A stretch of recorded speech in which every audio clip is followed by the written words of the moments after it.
Well, I'm having a wonderful chat with American composer Debra Kaye.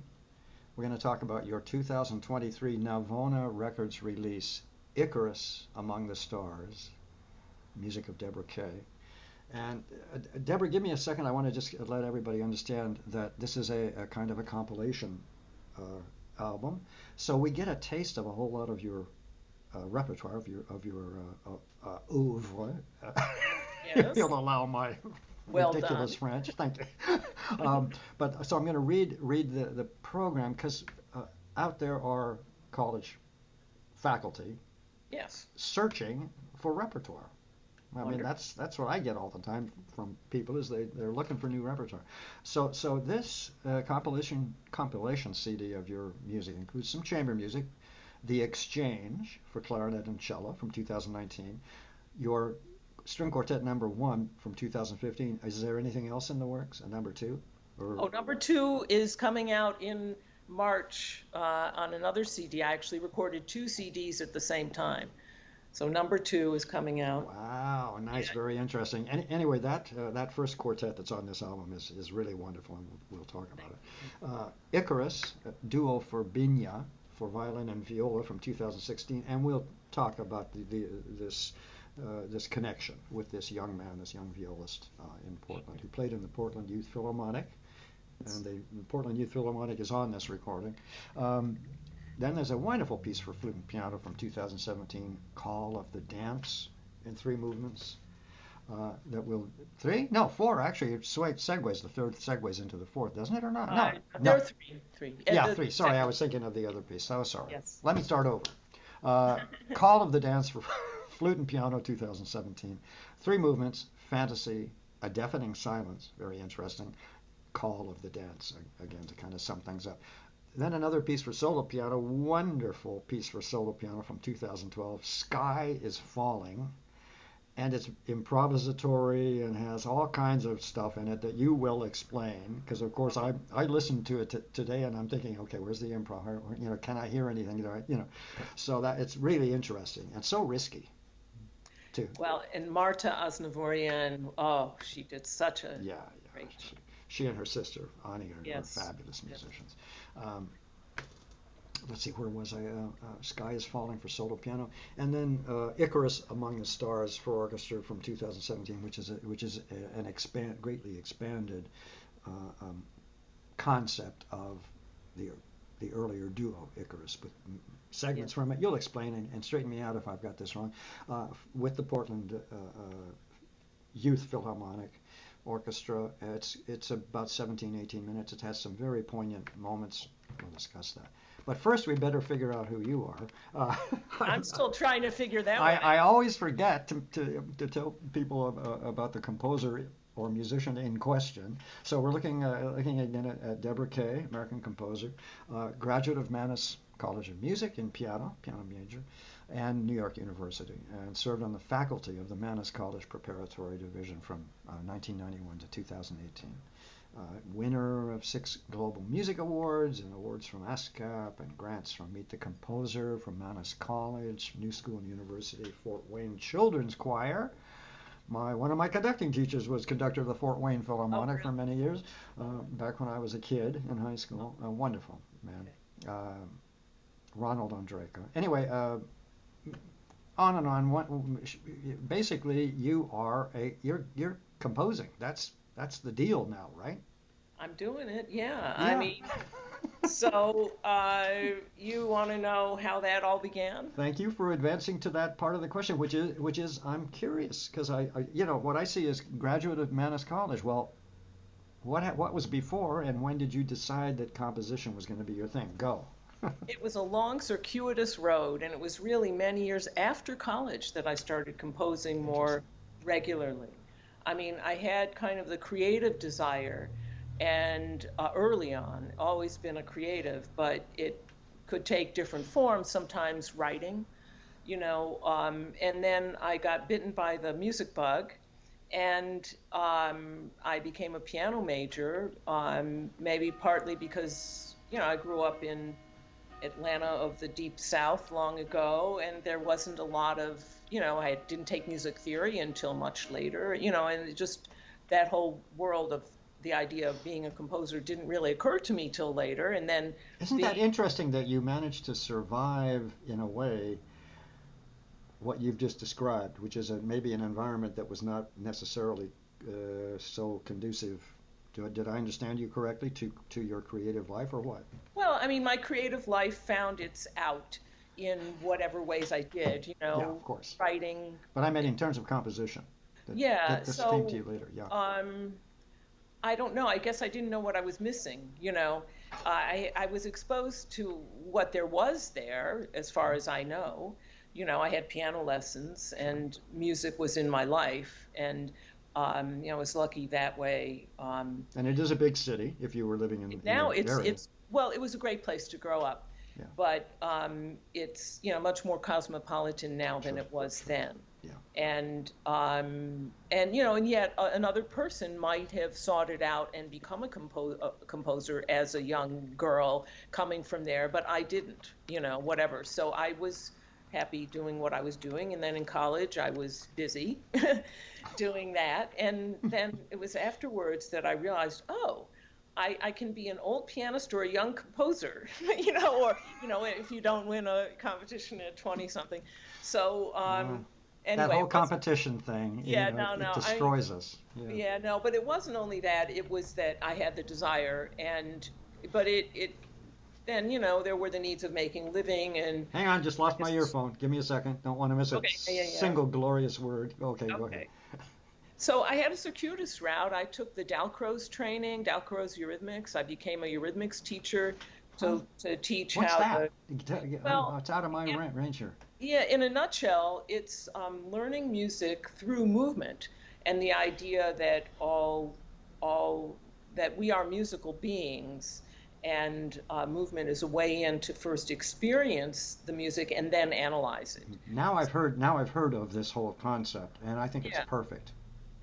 And so it actually expanded my musicianship greatly, both in my listening and just I don't know, it just really expanded my musicianship. Um, so I'm not sorry I did it, but that was one of the turns. But Hmm. through that, I also found my mentor, Ann Farber. And do you know Ann? Why does that want to ring a bell? Flutist? No, No. Leslie Farber was her husband. He was a psychiatrist. Yeah.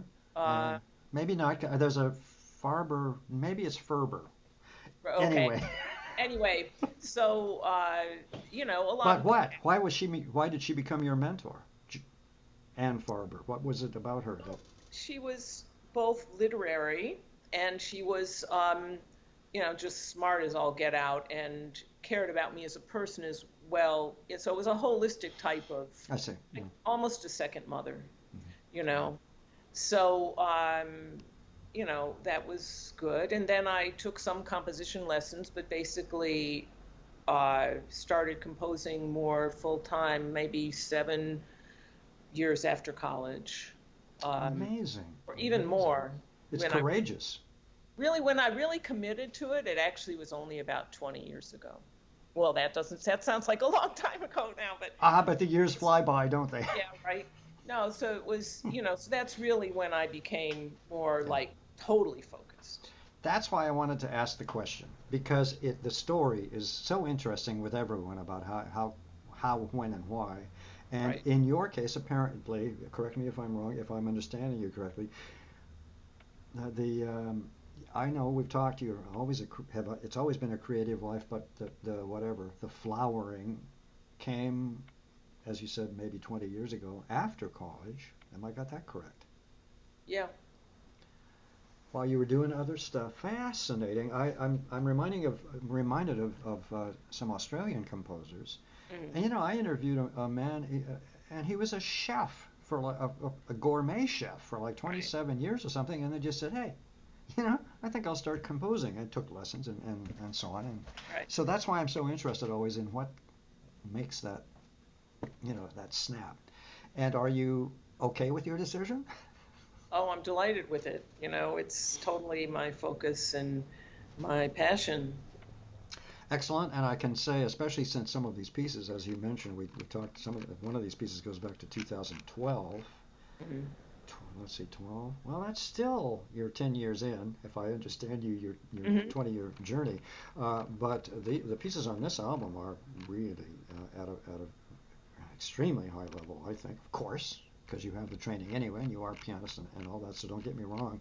But it's not often that composers come um, come together with, and I'm using the word blend probably too much, but I think it's very magical when a Thank you. composer can create Mm. the right colorations for the instruments or voice or whatever that she's writing for.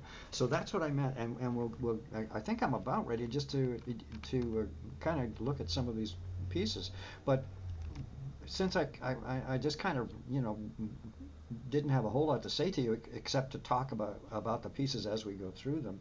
Is there anything I'm missing about where you are now and what you're up to? You mentioned that the second quartet is already done and going to be in the can for in a year or something like that on a new Yes. CD. Anything else going on at the moment? Just while we're there, and then we'll move into the CD. Always stuff going on. Of Always a course, busy season. I'm highly involved with a group called Composers Concordance, I saw that. and Yeah, they do like 40 concerts a year or whatever, and I can be on as many of them as I want pretty much. So nice. they're usually shorter pieces, but it's a lot of opportunities for all kinds of instrumentation, and Uh-huh. Yeah, exactly. it's In other exciting. words, composing for them, right? Yeah, for Yeah, different for their ensembles, for different their ensembles that they put together. concerts in New And I've heard of York. this ensemble, but I'm trying to put my finger on where they are home based. Are they New York? New York New York City, City, yeah. right? Right. Yeah. Well, that doesn't hurt any. And you have connections, don't you, still, or in New York? Where do you I live when live you in New live? York. I Okay, live in good. New York. See, this is why I was so confused Yeah. today when we talked about I'm on vacation. I'm okay, on vacation and in besides, there's California. light in your room. Now I see, and no wonder you didn't know what the artwork was behind you. You're in somebody else's house. Right. But it takes a little while to kind of jog that. So you Yeah, are a yeah. New Yorker. Okay. Phew. I am. I All am. right. And also, you're a woman composer. Do you want to give me anything about that? Has it all been okay, or have there been frustration? I'm not looking for trouble. I'm Yeah, just no, no. curious. I feel like I came along at a time, well, at least once I was starting to really compose a lot. I mean, that it was a good time to be a woman composer because there were more doors opening Yeah, for us then. yeah, But I guess it's that early training, yeah, yeah. but I'm not sure that in Atlanta of that time there would have been the theory classes for young boys either. Probably, I don't Huh. think there Interesting. were. Interesting. So maybe it didn't make that much difference. But I guess in the terms of, okay, Leonard Bernstein was my hero, maybe if I'd been a boy, that would have lit something more to go in that sort of direction, you know. I say, yeah. Now that's interesting what you've just said. We're not looking for trouble, but Right, it's been a long road, and I'm a male conductor. right. I have had my troubles So it's with hard enough in music, right? well, I mean, I've had my troubles that I'm ashamed of now with women conductors, for example. Oh, So what I'm trying to say is it's hard to get past prejudices. That's mm, kind of why I asked the question. And right, it sounds to me as though you didn't particularly encounter any and as you said, the timing is about right because now we have wonderful right, women conductors and women composers, and right. it's fabulous. And by the way, speaking of a new perspective on the whole universe, Yes. women have a completely fresh perspective on life and the planet and everything. In other words, you all should be fully in charge of everything. Men are hopeless. What do you think? Well, I think that yes. I mean, I totally get it. We probably would have fewer wars now, wouldn't we? Thank you. Would we? Yeah. Yeah, indeed. So anyway, okay. Well, I guess we'd better just start going through some of I mean, all of the pieces. I think at this point, because they're so again, because it's a wonderful sampling of your music, and particularly some of the chamber pieces. The Exchange for Clarinet and Cello is from 2019, so it's right on the brink of the disastrous right. past few years. So that's all by itself fascinating. I presume in 2019 you were not seeing anything coming because so the pieces No, come. Yeah. it was it was in I think October is was the premiere. Uh huh. So it was, you Yeah, know, a solid wait, year, kind of, sort of. October. Wait a minute. October right. two. So it's When two or was it? 3 months. Yeah, because Yeah, February is when everything shut down for me. February right, of right, 2020. Yeah. So right. Yeah, so it was, the fall before that. So I was able to go to Milwaukee for the premiere. nice. And we're talking about. Let me go back up here to the. I've got the musicians. Clarinet and cello would be Karl Gutowski, flute. Uh, Oh no no sorry. Charles Nidick. Thank you. I'm looking at a Yeah, flow of names here. yeah, Sorry, yeah, yeah, I yeah. should have put them in when I did the bit. Go ahead, Charles Nidick and And oh wait, now oh, and Hikaru Tamaki. yeah, there we go. They're right Yeah, together. The two of them. I now yes, finally see them in my old age here. right. Beautiful, beautiful playing, as you know. They Yeah, both are no, very they were exquisite. wonderful. And But let's talk about the inspiration, which of this and this. I want you to then. Yeah, I'll shut up in a minute, but I want you then to extemporize because it's still a mystery to me, even as an old tired old conductor these days, about how does a building. We're talking about the incredible late 19th century Wheat Exchange building in Milwaukee, which is a 8, 9 story thing with turrets and towers and cupolas and corny thing, all kinds of stuff. A gorgeous building. It's a right. miracle it still exists and wasn't torn down. Then now you get to tell us how come what I heard, the exchange for Mhm. clarinet and cello, has anything to creates any kind of imagery about this building. Well, it was really the inside of the building that I took the inspiration from. So and you kind of have to figure that out. I was given the assignment, Hmm? it was for Doors Open Milwaukee, and uh, yeah, commissioned by the Chicago group Access Contemporary Music. So it was going to be performed once every half hour on the day. Interesting. So I thought, oh, I got to go to that. I get to hear it like 7 times. So, and I can change things. No, Yeah. Well, learn, really, whatever. exactly. Yeah. So you always learn Nice. from hearing. Sure. But so the inside is, I had to find, well, what does it make me feel? Mm. One, there were frescoes, hand painted frescoes there of life in that You time. mentioned that. Yeah. Right. So homey paintings of the farmers bringing in the wheat and taking it, on the boats, and then there was one devoted to the Native Americans there in front of their teepees. That That's really amazing. was amazing to me that they were part of the economic exchange of the time apparently and were honored in that way, That's amazing. as Were though the they were going to keep going in that Well, area. and the building was built in 1879. Right. I wonder if the frescoes came later. I mean, who knows? But I what I'm don't. getting at is, 1890 is Wounded Knee. So Yeah, it's like Native Americans were not the friends of Yankees, if you right. get my, and vice versa. So, So very interesting. I'm so glad to yeah. hear that, by the way. No, it was so wild. So actually, one thing I wanted. So it's actually the first octagonal You trading mentioned floor. So that somehow sparked the idea of welcoming the four directions. Well, 4, 8. It's like, um, north, northwest, north, south, southeast. yeah, I don't right. know. There you go. There you go. So thank you. So at one point, so the whole thing is kind of, I imagined as a conversation, what went on there, the Uh-huh. haggling and deal making, and then the agreements and all of that. And then at some point, about 2/3 of the way through, I honor the 8 directions, whatever, and it becomes more regular phrasing and more of a meditative feel of it. Um, But thank God you did not do something extremely mathematical as composers are opt to do and create the whole thing in 8/16 and then 8/12 and then 8 this and 8 that. I yeah. I thank you.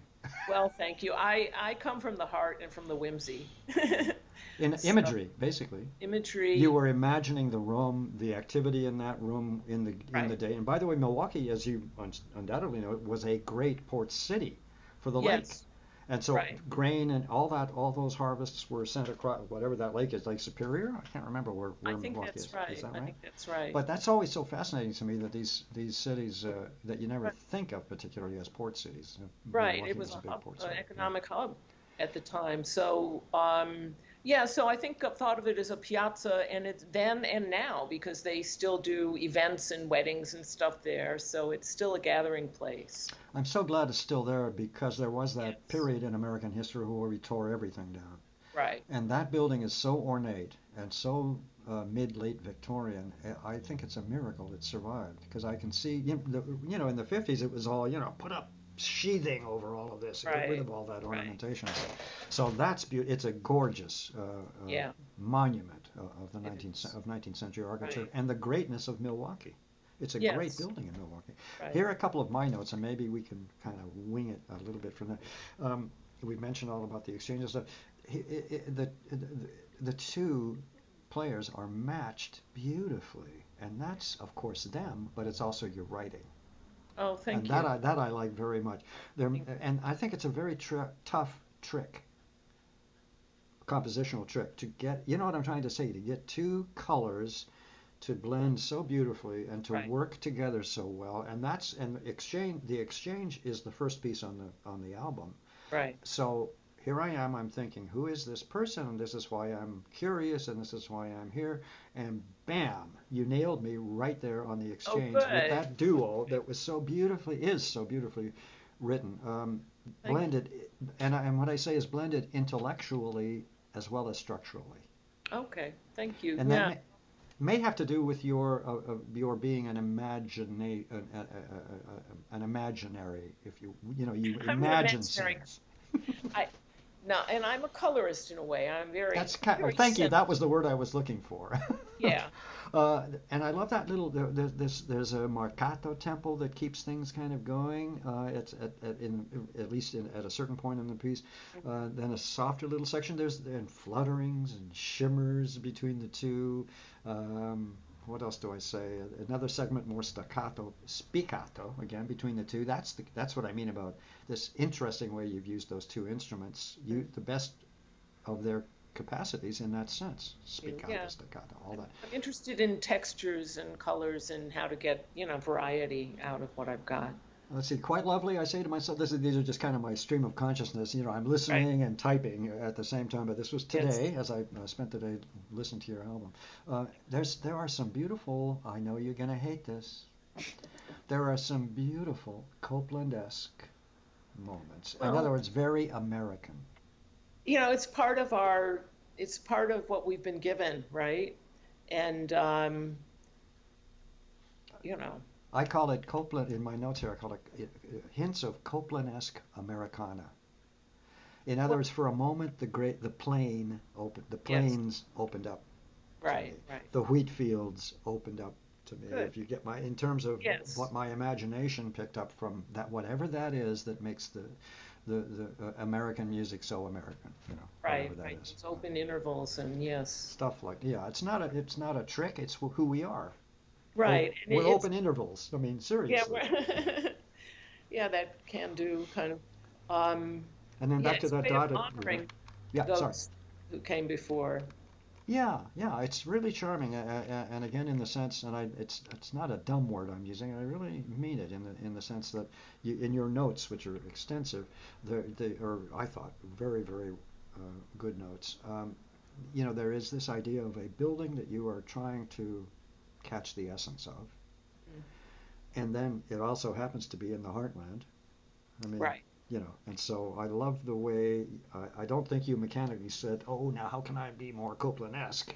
No, it's that whatever that juice is in our brains, in our psyches, and in who we Right. are as Americans, just kind of oozes out from time to time. Yes. Yes. Well, that's what I felt about the exchange. So those of you out there who are, let me turn the light up just a touch. I think I'm fading into darkness here.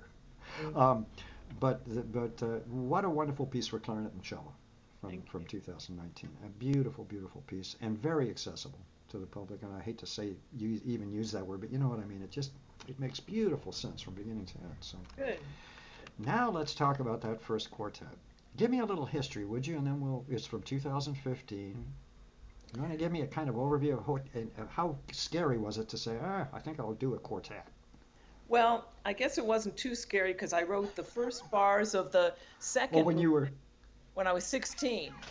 yeah, you mentioned Before I knew what the hell I was doing, I just had something to say, you know. So I was in Atlanta then, you know, I was in high school, and I guess I had taken my first theory class finally, and then I was going through, you know, a sad, hormonally driven, probably teenage time. And I hated being a teenager. Go ahead. You hated being a teenager? Yeah, life's much better later. Um, you know, so I sketched those first opening phrases, and they kind of followed me through the years as something I wanted to develop that was maybe important for me to develop. So I finished the second movement first, many years later, and then built the rest of the quartet around that. As you say in your program note, quote, the wrestling with the moon, and I want to ask you what that's about. You've just mentioned teenage angst, and I'm thinking, yeah, Right. I wrestled with the moon once in a while Sure. back then too. Yeah, yeah, I yeah. have no idea if that's relevant at all, but you say it's at the heart of the four sections of this Right. first, and was the first inspiration for this work. And you mentioned also that this is a tune from your teenage years that you worked on. Yes. That must be nice to find a place for something that's been in your heart all this time that you don't want to let go of, that you're perfectly Right. happy with, and you go, this is the place. This slow movement, wrestling with the moon in your first quartet. That's lovely. Let's jump back though to the first one. Here's what you wrote. Quote: Grew up this. Quartet grew up out of my fascination, and we need to know this anyway, with the interplay of darkness and light found in the works of Federico Garcia Lorca.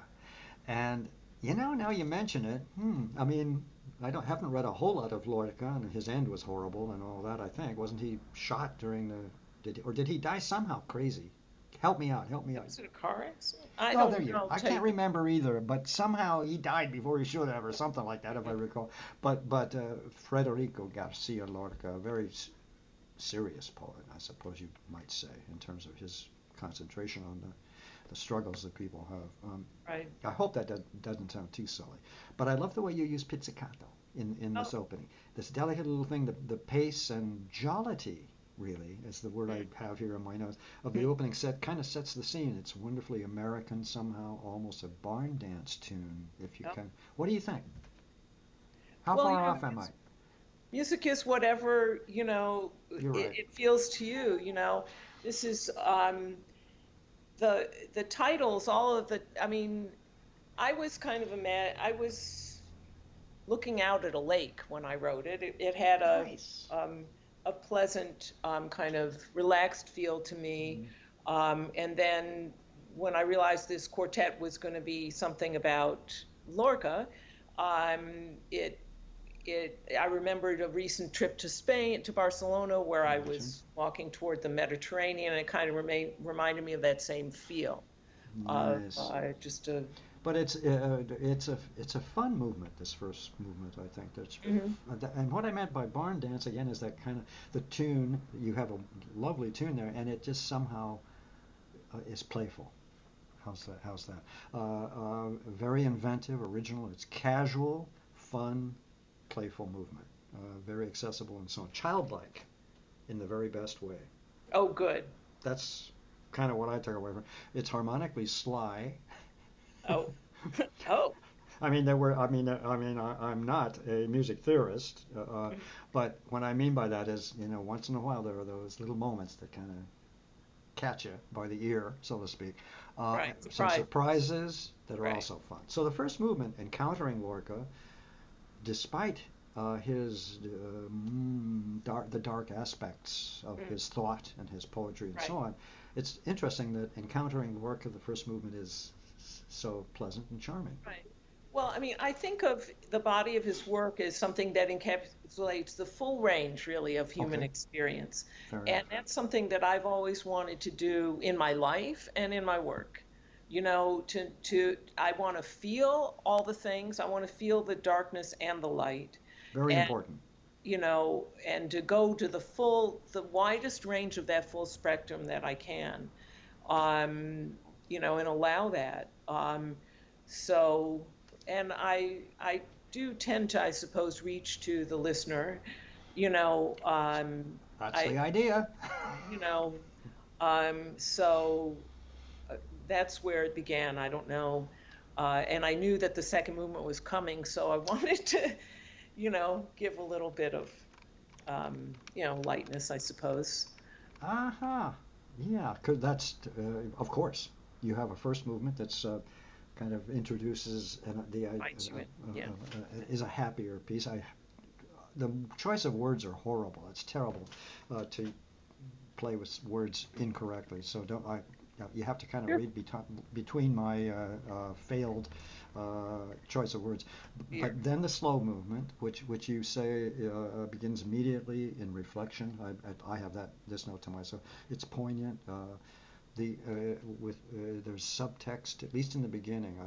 I thought there's something nice and natural. Apparently, the tune was created in your youth. We've discussed that, and I like your use of the way you use strings. You know what you're doing with a string quartet. Now, for first string quartet, um, I'm getting the feeling not really 4 6 years of compositional training with Darius Milhaud or anything. So I mean, it's interesting that you've put this together, this management of these sounds Yeah, and I tones. worked a lot at it, and I finally realized that the secret to string quartet writing is really good four-part writing. You know that Bingo, you know bingo. so that, and you can play against it or with it, if you want it to be less smooth or whatever. But so once I realized that, it all became much easier. And I did play the violin for 4 years, so I That at least helped. know a string Yeah, a little bit in terms of yeah. fingering and positions Right, and all that right. nightmare. Yeah. Well, it's very successful. I'll tell you, this quartet really works. It feels like it. It also feels just from listening, I guess twice today. It feels like it falls under the fingers. That players would enjoy or maybe have enjoyed or spoken to you about how well written the piece is. Thank You think? Lots of sighs. We're still in the slow you. movement. I call them sighs because they are. That whole descending series of sighs, at least that's what I was hearing, followed with a lovely rhythmic figure, a tune of hopefulness. I think you mentioned even in the notes. Mm. Very, very nice. It moves along. In other words, it's so well. Your writing is so well organized and makes so much sense. And as you say, four-part writing, you got it down for sure. Keeping everyone working and busy, not to say busyness, but Right, doing their thing and at the same time balancing those four right. colors and sounds. So it's quite successful. It's actually quite successfully moving. That big rush of hopeful sound at the end. Good. And then the press off. Yeah. It comes up from this more somber opening of Solomon. So I think you've make that movement work beautifully. Mouth of the Sky. I've got a quote from you. It's an extended prelude to the dance the turtle dreamed, the fourth movement. That explained nothing to me. So you're gonna tell me what is Mouth of the Boy, Sky, and what is the I don't dance of know. the turtle dream? These are all the titles are actually all phrases from Lorca. I would So imagine, yeah. yeah, and they're images that appear more than once in his poetry. So Hmm. that was another thing that fascinated me Aha. about him, how he could take that same image or phrase, and at different times, at different poems, it in different Hmm. contexts, it meant something different. And it's kind of like a piece of music, with motifs that develop in different contexts. But well, I don't know what to say about Mouth of the Sky. Well, I think you just did, which is that you at least you told me something, which is that these are phrases. The phrase didn't just pop out of nowhere for Right, you, or I assumed it was had something to do with one of his poems, right. but you have just mentioned that you've seen this mouth of the sky phrase come up here, Right. there, and And around, so that made it more significant to you to work with, I would think. right, and the mouth of the sky is kind of an opening kind of thing. Yeah, it's a wonderful word image. Hmm. Yeah. Um, Opens these pits as you use that, and harmonics. The harmonics are wonderful. It has a good nature. It has an easygoing lilt to it. Are my notes, and of course the quartet, Daedalus quartet sounds fabulous. They're They're wonderful. incredible. And again, this wonderful blend between the four players. And it's obviously helped by somebody who knows how to write four part Well, it quartet was a writing. great collaboration and onward to more of that. Mm. Yeah. And then the fourth movement opens thoughtfully, pace is reflective, is what I came away from. Um, the what do you want to tell me? Anything? Oh, here, hang on. Here I go again. I have there's this is going to be horrible. I see my words here, and it says it's getting back to that quote. You're going to hate this. Big country, end quote. American optimism and hopefulness. So we got a slow movement that ends really on a great kind of rush of hopefulness. In fact, the whole album, really, everything here, if even as it deals with some somber thoughts, you are an optimist. I How's that? am. How's that? I am. I mean, So it's am I. getting harder to be. It's been But a very hard 6 or 7 years for me too. I yeah, mean, I can't believe what's going on in the I, world and in our country. I But know. we'll get through. Yeah, I mean, I think that creativity is and hope. I mean, hope is a branch of creativity because you have Mm. to have some kind of vision of something else. And sometimes when I go back to like I played an early piano piece of mine recently, and it was like I realized that at that time I was trying to envision my future life in music, and I kind of wrote it in a hopeful way, and now I feel like, oh, now I'm living that. It's like I wrote it and then it became true, you know, in a way. Hang on, you can't see behind my glasses because the computer screen is blocking my eyeballs out, but my eyes just got this big around. Yeah, In that kind of recognition right. that you So a have, full that circle kind of. self-awareness, if you will. The Right. quartet, this fourth movement and the quartet in general, ends gently, ecstatically, I think. Uh, Mm. Sing-song harmonics, I'll have to figure out what I meant by that later, that drift away. The piece drifts upward. I mean, it's ascension of some kind, at least in to my ear today listening to it. So you kind of see why I asked you off camera something. Yeah, I guess before we filmed something about an overriding theme, this Icarus idea, because what I see is ascensions all over the place. I see difficulties and sadness always ascending. See what I'm trying to say? That's Yeah. so Well, there's sensibility to the whole album, I think. yeah, I think you're probably right. I mean, I do try to lift up the sadness. That's right. General. Being an optimist, you know, Right. and Right. also how important it is. There has to be that vision of a better place. How's that? Yes. And that Yes. brings us to Icarus Duo for Binya. Oh, For violin and viola, beautifully, beautifully written, and I'll quote you here. Written to honor the memory of Benjamin Klachka, a young musician of brilliance who died tragically shortly before his 17th birthday. And that's especially when someone has the talent that this right. kid had, and we'll talk about that a little later. Right. When life ends way, way, way too early, it's always a sad thing. The myth of Icarus is the embodiment, you say, of youthful energy. Of course, the kid is, wants to fly to the sun. Yes. And his dad says, be careful. Right. Daedalus says, "Be careful," and he, of course, being a father's son, pays no attention. And Right. anyway, it's where do you want us to do? Shall I say a few things, or do you want to say a few things? This was for this Icarus, the duo. What's the year on that? I've forgotten. Do you I remember? believe So it's 2016. the year before the orchestral piece. Yes. We talked about that earlier. Yes. So 2016, and then the orchestral, more expanded version came out the next year. Right. But what happened? Did someone approach you? How did this work? Yes. So the dad used to be my neighbor, and he moved away. He had moved away, and like 5 years later, he got in touch, and he told me what had happened, and he asked me to write this piece. I'd given him some of my music, and he was aware of it. Now, who was this? The conductor of the? The father of the Oh, boy. father. That's right. Yes, Yeah, because actually. the father plays flute, Am I got this right? Well, no, no, No, that's further. Never mind, never mind. Sorry, that's okay. sorry, I'm getting But confused. it's a very musical family, Yeah. and music is very important to them.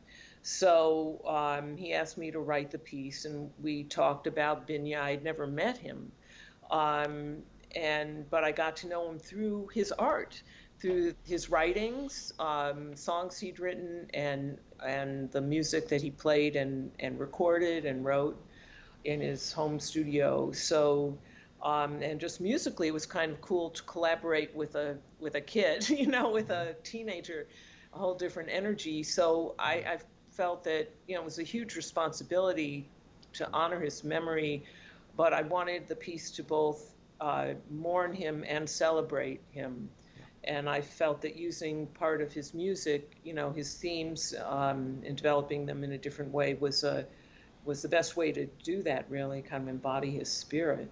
Mm. And you use dissonance very deliberately as an emotional device, of course, Hmm. uh, as, but very discreetly. So there is this pain, Yeah. uh, and, and then it kind of picks itself up and gets going. There's this more use of pizzicato fiddle, and that is not easy writing. I don't mean difficult to execute. I mean conceiving how to use pizzicato. It's not just. Really? Well, That's I think of it being so because I'm in trouble. I know. Somebody get me out of this. But what I find, I guess, what I'm trying to say is it's such a clever use of pizzicato, and I don't uh, mean clever, fun clever, but just a very creative use of I pizzicato. mean, I guess I've been doing that's like one of my tricks maybe now. Well, kind You of, know? because it appears throughout this album Right. you use pits a lot, but you use pits very well. Thank you. Thank If that you. doesn't sound too stupid. Um, and then and just again, you mentioned that you studied violin for 4 years. I did too, and I got nowhere. I got So- nowhere either. I oh, mean, I good. couldn't I because feel I better. sounded so bad I couldn't stand it. I couldn't stand it either, but I guess we picked up a couple things along the way, Right. about string technique and so Yes. on. And again, as I've said throughout the album, it's just nicely written. Thank you. And what I mean by that is just when things really just fall together and make perfect sense. It doesn't happen every day. Thank you so Um, what else? I have a note to myself that it says this piece speaks to many things. It's sad, but much. satisfying in this composer's imagination, then quietens and slips away that long, intense unison note, which I think I'm always moved by that kind of where a sustained note that then drifts away. It says everything. It's really was hard, like in the orchestral piece. So I actually expanded this duo. It had started out at like 4 minutes or something, and I Oh, really? went back to it a couple of times after hearing it and felt it could be expanded. And and after I'd written the orchestral piece, it ends on a long chord, similar to Yeah. this ending. But I had the whole orchestra to make that sound last and worked. It took me a month to write that last chord. I mean, well, it takes several seconds to hear it, but Yeah. to figure out how to make it sustain it. So, and it's really with instruments coming in and out, you're not even aware of. You know, Uh-huh. um, so how to do that with just the two players, and part of it is I have to say their performance. Because if you just get someone who sits there and you Yeah, know yeah, you bet. then it's not going to do it. And Yeah. I thought that the two of them, they had never met each other before, Kinga Augustin and Jessica Thompson. Thanks. And I'm like praying and hoping there's going to be a good thing because with string players, it's such a close Yes. collaboration and so exposed in this. They were like fish to water. They both felt it similarly. They're both fabulous musicians and players. So, And the violist, is in the quartet, is in Dowdall's yes, quartet as well. yes. And moreover, that's a great compliment to you, the blend of those two sounds. It is that they picked it up right away. Your capabilities as a composer, so it's a two-way compliment. Um, I don't know. It starts to pick up a little energy and movement. I found that section kind of playful and uncaring somehow. If that describes a Yeah, I think kid. there's an abandon. I think this whole there's an abandon in the Icarus story too. I'm going, I'm Yeah. doing it. Um, so Youthful recklessness. I yes, remember it well. yes, It's a lucky nobody was killed. It's a lucky thing. right. Um, and again, so I love this the your and what I mean by I'm going to mention this use of I call it drone cello with pizzicato and fiddle Mm-hmm. that comes up from the idea of a drone note is far more complex, I think, in Do you its mean messaging. I'm toward the end in here. the duo?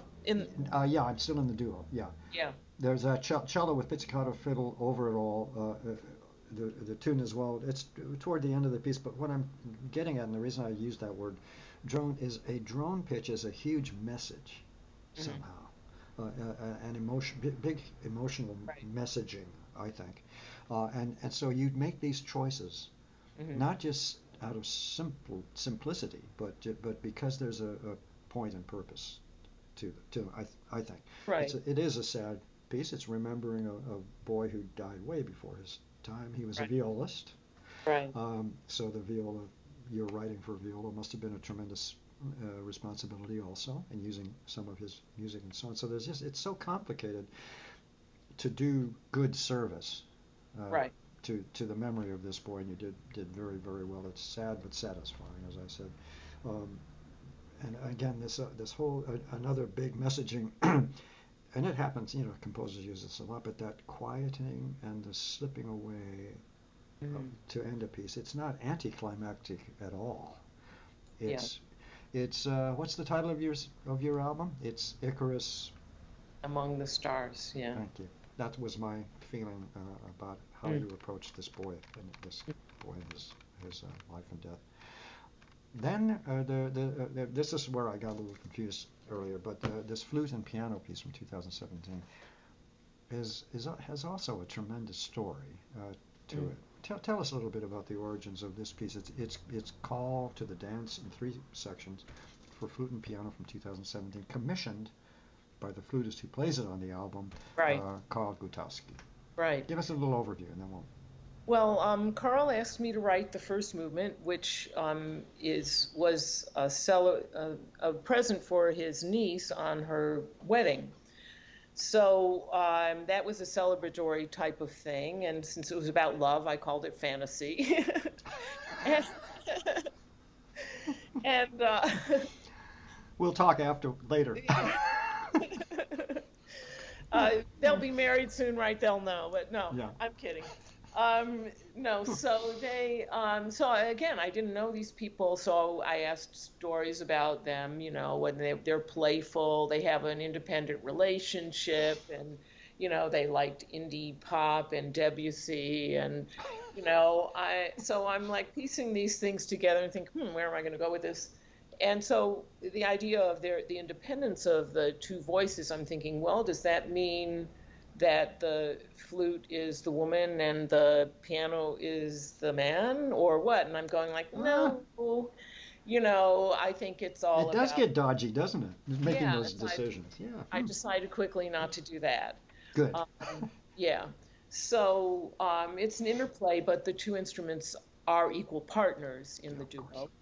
And there are playful sections. One I think of is playing chase or whatever, where the instruments are chasing each other. Hmm. There's kind of an anthem type part that reminds me of, I sometimes words come to me underneath, it's like, and we will walk together kind of thing. How Uh, nice. No, the way your process works. right. Very, very So, nice. Very interesting. I'm glad you're telling us a little bit okay. about So process. different sections, and um, I'm not sure what else to say about I it. think I think we could move on to A The Deafening next, Silence. And here's what you say about A Deafening Silence, the second movement. Quote, an elegy in remembrance of Gutowski's beloved older brother Paul, who died of AIDS in 1985. And it opens with, as you say, with this hammer blow on the piano, this hammer right. blow of fate. The flute responds with a chilling cri du corps. Not bad. You're Um, very good French. I'm glad you didn't ask me to no, say no, I can't say a complete sentence to save my life. it. And the piece ends in a song of remembrance, embracing the beautiful sadness of a life cut short. I mean, you say it all in your program note. And then I listen, and that shock factor of that big opening chord is there, and I've read how you describe how you want that to be understood. And Is there something going on in the keyboard at some point? Is kind of, I thought I was hearing a kind of echo. Maybe just keeping the pedals I think down. I did use the sustain The pedal sustain pedal, in section. I mean, the sostenuto pedal. because it makes it very haunting and Right, wonderful. It works very right, well. And yeah, it's not a hollow device. It's a very important uh, right, piece of right. communication. Wanted, Yeah, yeah. The piano is capable of so many colors, and that's a yeah. thing that can bring out more of them.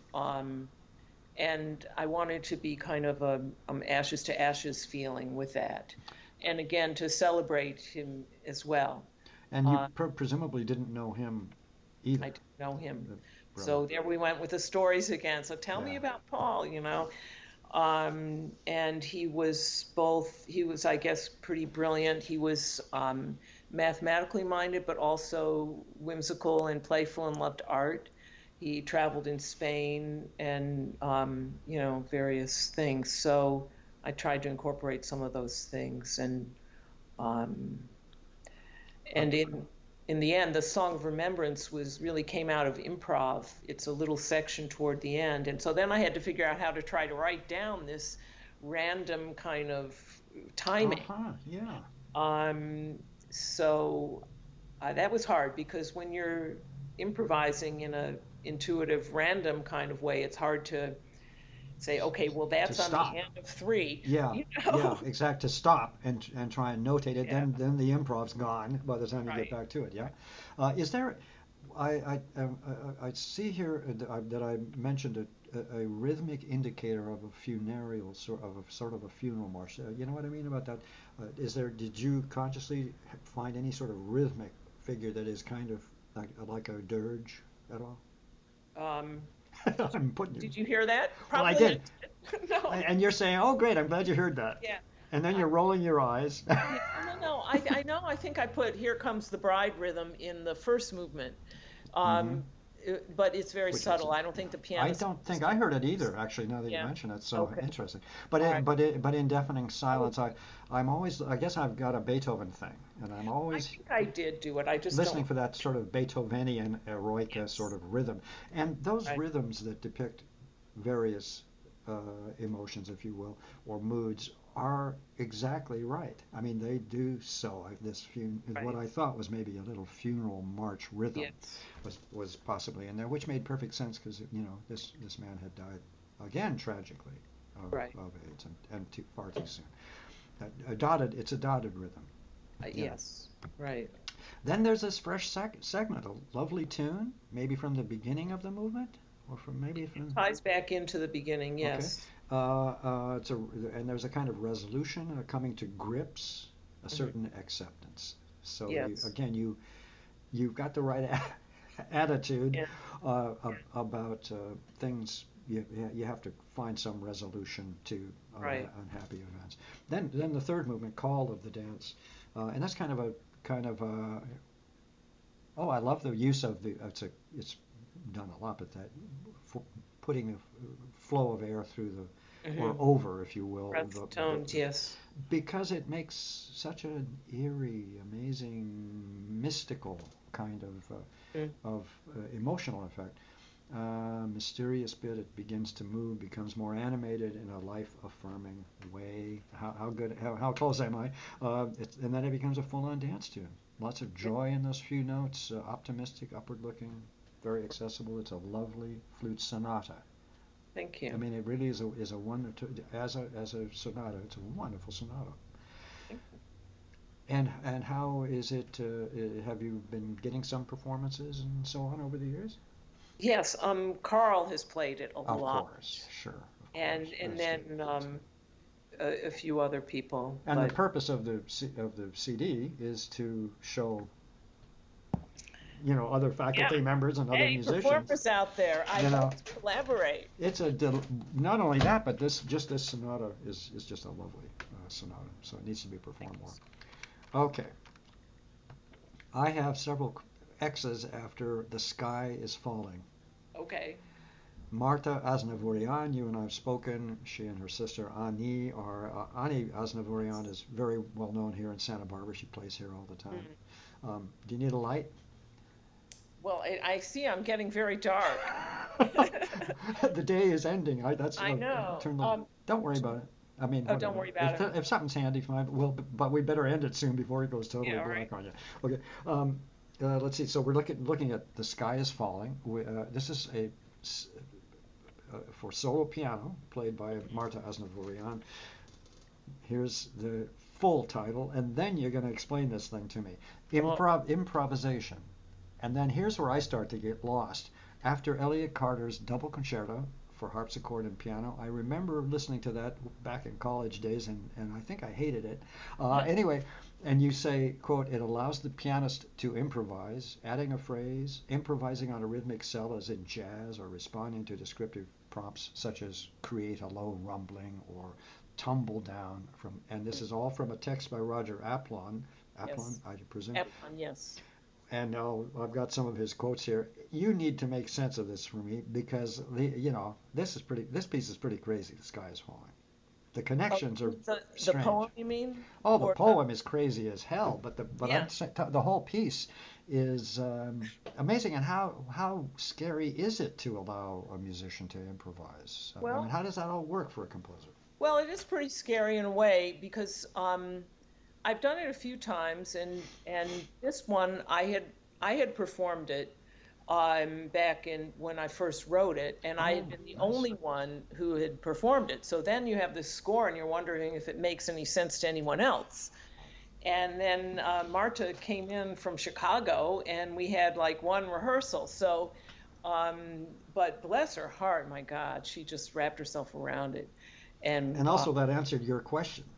Is it any well, good? And a yeah, did wonderful she? major pianist came in and sat down and played it. Yeah, it's good. Yeah, well, and we talked about a few things and probably made some adjustments.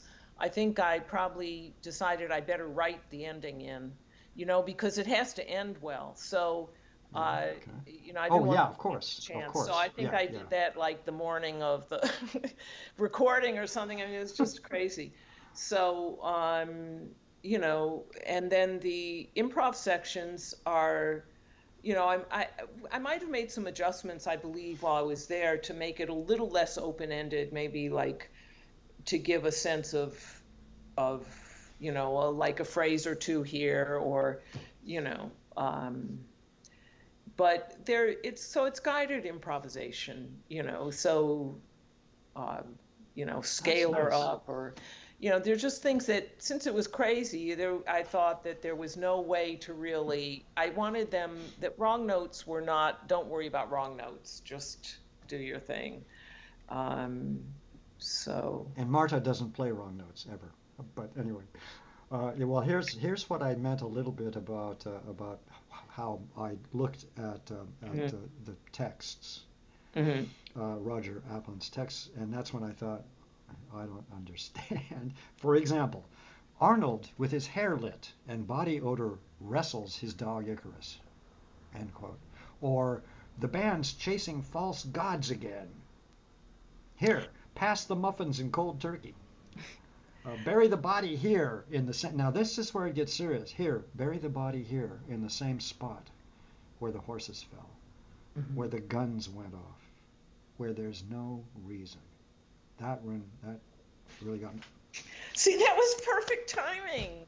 Did you do that or did the gods? No, the gods did it. The gods did it. Really? Okay, we're gonna have a. This is a good So, interview. Anyway, okay, so the thing about Roger's poetry yeah. is that it's almost like music. Hmm. You can't really, you have to kind of leave the linear brain behind sometimes and take it as images, and it's very dense sometimes, and this one is very dense. So it's compacted, and it needs maybe breathing room, to take it in. So it's not so much literal, and then if some things can't I just, if I can't get with something, then I just kind of flow on to the next thing, and then Makes maybe if sense. I Yeah. read it again, that one catches me more. Yeah. Um, Just as from his quotes, when I realized some of the silliness was there, but then when I found that one about bury the body here, right, where the horses and all that, then I was taken aback right. essentially. He always has something to say. Yeah. And some of it, might be things you could pass through, like list type things, like Arnold with his hair lip and, it's just in passing maybe.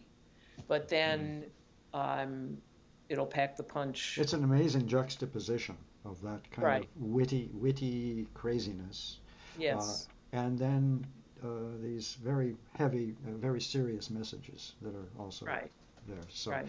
how did you now talk about what the text arrives?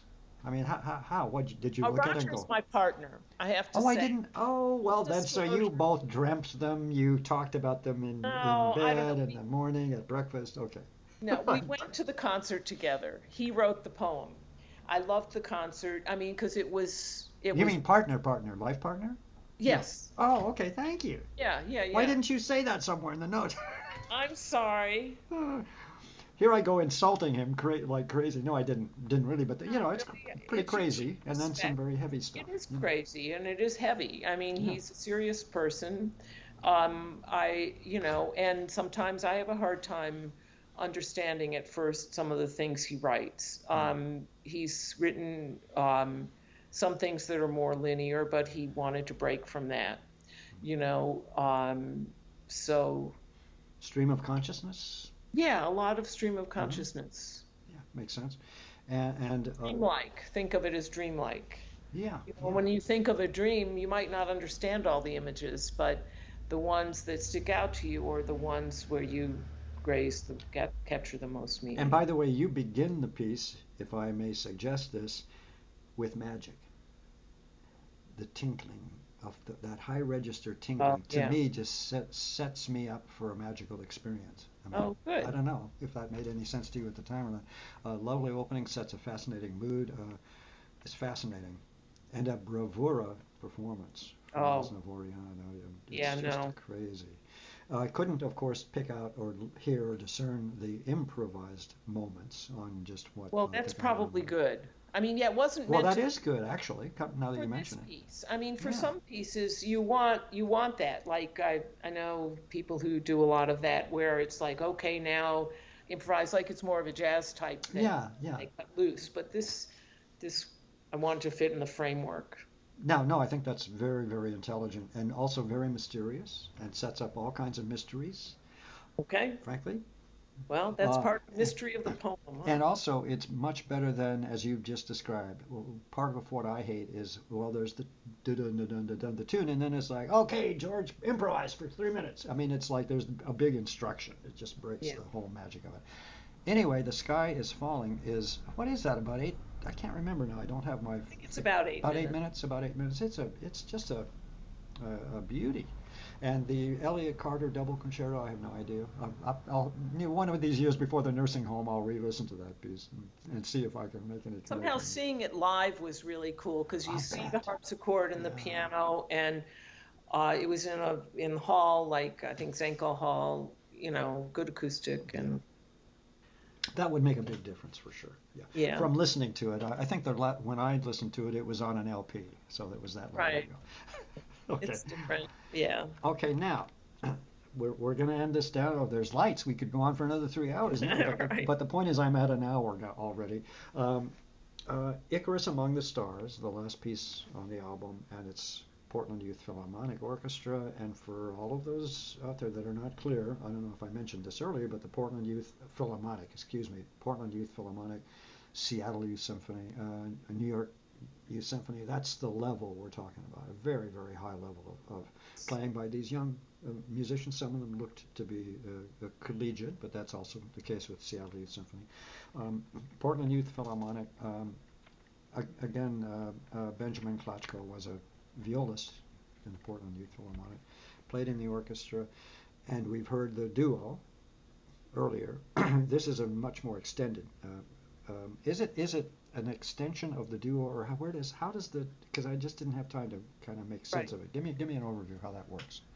I knew that I would use some of the themes from the duo, some of, especially the ones that were from Binya's music. Yeah. And then the question is, what else? So finding the form with this was kind of difficult. I thought of there's a kind of uh, in near the beginning with a lot of strings, a slow kind of elegy feeling place, and I thought of that as kind of the Greek chorus that would come back. Ah, interesting. It's just my concept of way of framing what am I doing Uh-huh, here. uh-huh. Um, so, I feel my way. I knew I wanted to kind of tell the story of Icarus, the flight. There's a section where I think you feel the flight, the rising and excitement, and then to me the crash, the fall is the bass drum goes boom, and then there's silence. So that's the fall to me. And then it mourns him. The chorus comes back. I'm so glad you really helped me understand the piece. Oh, That's okay. what, that's what it's about. Is figuring out what you're going to do. How you're going to Right, make this all make sense intellectually, and so right. what I do recognize in the beginning, this introduction, and this kind of elegiac, if you Mhm. will, introduction, kind of sad, for lack of another word. Right, It's such a stupid word. Uh, and then the electronics begin. How right. tough was that? I mean, was that your first experimentation with using electronic pulses and sounds and Well, things? see, these are Binya's beats. Those are his. So Ah, even from the very beginning, the very first. all of the electronics are his.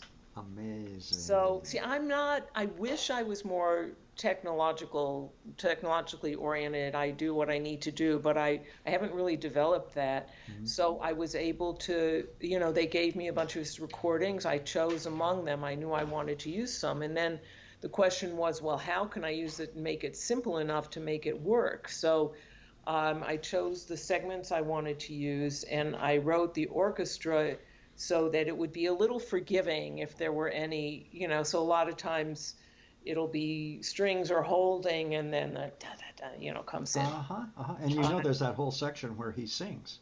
right, right. Tell me about that, if there's anything to tell, because it caught me as it is intended It's to startling. give you a shock. Here is the living voice, the Right, living talent of this right.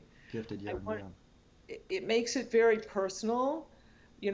Maybe I hope it's not too personal for other orchestras to play it. But That occurred to me. It's a very personal yeah, piece for that youth orchestra. right, right. But it seemed important to me to have it there, and I think it might have been um, hard for maybe some of the kids because these kids were playing with him in the same orchestra. They were his, you know, partners.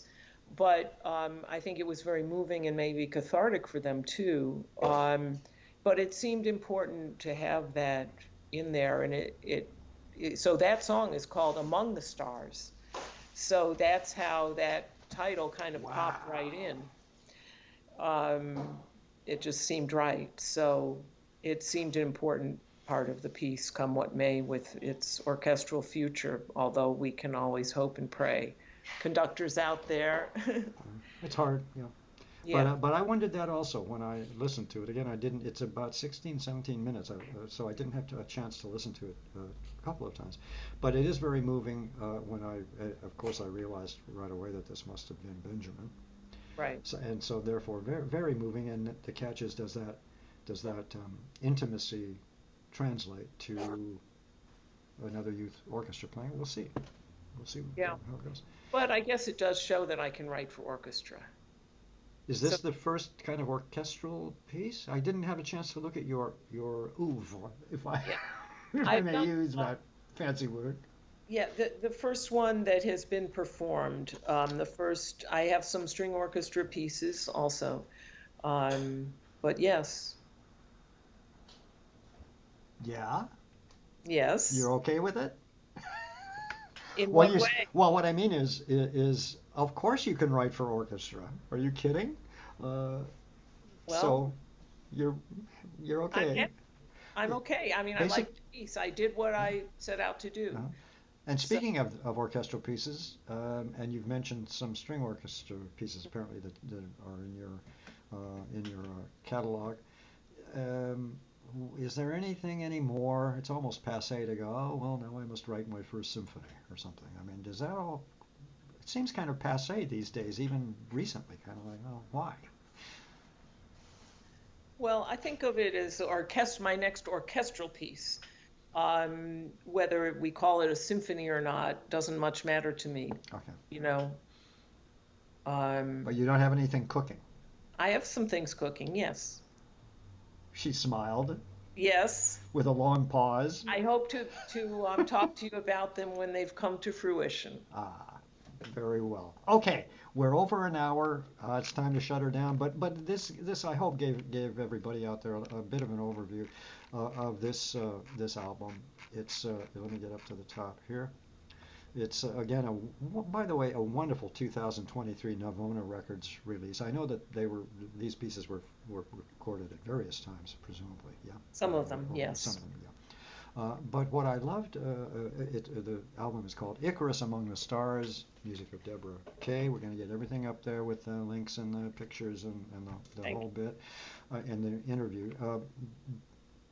But what I was going to say is Navona, today was the first day I really made use of the page that Navona puts up. you. Yes. There's It's quite. really very complete, so that you can listen to the pieces, you can read the program notes. It's Mhm. all right there in that one wonderful uh, layering of info. So I think Navona and Parma Records have really they're on top of all this stuff. They're Yes. simpatico with composers and new music Yes. and They're all this stuff. very artist centric. It's one. Very artist centric, yeah. Yes. So anyway, we're talking about Icarus Among the Stars, music of Debra Kaye. It's a potpourri. What is with this French thing? I'm gonna have to go have a gin and tonic or something and get over this. Of your pieces over the years from roughly about 2016 maybe to 2019, something like that. Yes. Um, it's a wonderful overview, some very interesting music, wonderful compositional use of of forms and techniques and so on. So Thank you. I was very pleased. I'm so glad I got in touch with you. Thank you. Lovely to talk to you Well, too. Thank you. are we done, Deborah? I think we're done. I think we're done. Anyway, thanks very much indeed. It was Thank great. you. Oh, Nice to meet you. thank Thank you so much. you.